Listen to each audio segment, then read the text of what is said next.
A Fox News alert, a new reaction to President Obama speaking on the Boston and Benghazi terror attacks during that White House news conference in our last hour. The president asked about critics raising concerns about U.S. national security in the wake of those attacks. Listen.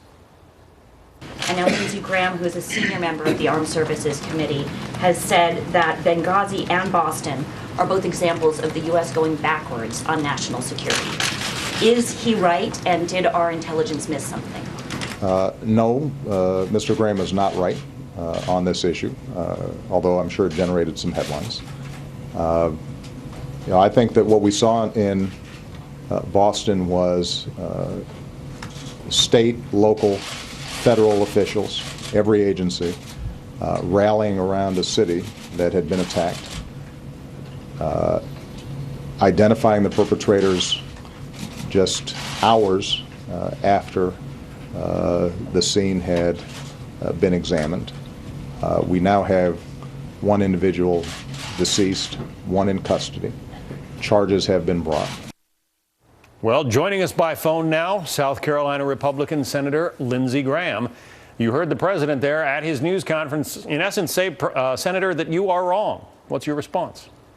Well, all due respect to the president, we've lost 8 Americans to radical Islamists in the last 7 months. 4 dead in Benghazi, 4 dead in Boston, and when you look at each case, it's system failure. In Boston, they did a great job catching the guy with the help of citizens, but yet the FBI and the CIA, warned by Russian intelligence in 2011, months apart, the guy went back to Russia, but went back to Dagestan, picked up by DHS, but never told the FBI or the CIA, so we couldn't monitor what he was doing, and we didn't even know he went to Russia. And when he came back, John, he went on, created a YouTube channel looking at radical Islamist websites talking about killing Americans, and we missed that. So if a guy's in the system and you can't find the fact, and you don't know that he went back to Russia, he's supposed to be here on asylum. What's he doing going back to Russia?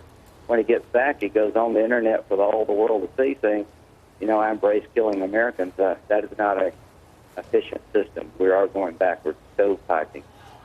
The same kind of problem that led to the 9/11 attacks. Well, in 9/11, you had agencies having information not sharing with each other. The FBI did a good job of interviewing him in 2011, but they didn't follow up. The CIA was contacted in November in 2011. They put him in the TIDE system. He gets a ping when he goes back to Russia in January 12th, and the FBI and CIA don't get notified. That's 9/11 all over again. And when he comes back home, it's not like he's hiding his radical thoughts. This is a guy that was suspected of being a radical Islamist who's on the internet inside the country, interacting with radical Islamist videos talking about jihad. How do you miss that? Clearly, that is a 9/11, pre-9/11 mentality taking over. He was also asked about, the president was, about the Benghazi attacks and information that is coming forward or maybe not yet coming forward from some of those who have information and want to talk about it but also want protection. Here's what our Ed Henry asked him and the president's response. Ed, I'm not familiar with this notion that anybody's been blocked from testifying. So what I'll do is I will find out what exactly you're referring to. What I've been very clear about from the start is that our job with respect to Benghazi has been to find out exactly what happened, to make sure that U.S. embassies, not just in the Middle East but around the world, are safe and secure, and to bring those who carried it out to justice. But I'll find out what exactly you're referring to. All right. In your view, has the president done all he can to find out what happened in Benghazi? Not even close. We haven't caught one person who was involved in the attack. Fox News and a few other news outlets have pursued this, but now you have people coming forward saying, I was there that day, or I was aware of what was going on during the attack, and I feel afraid to talk. If Benghazi's not system failure, what is? You had the U.S. ambassador in August send a cable to Washington saying we can't defend the consulate against a coordinated attack.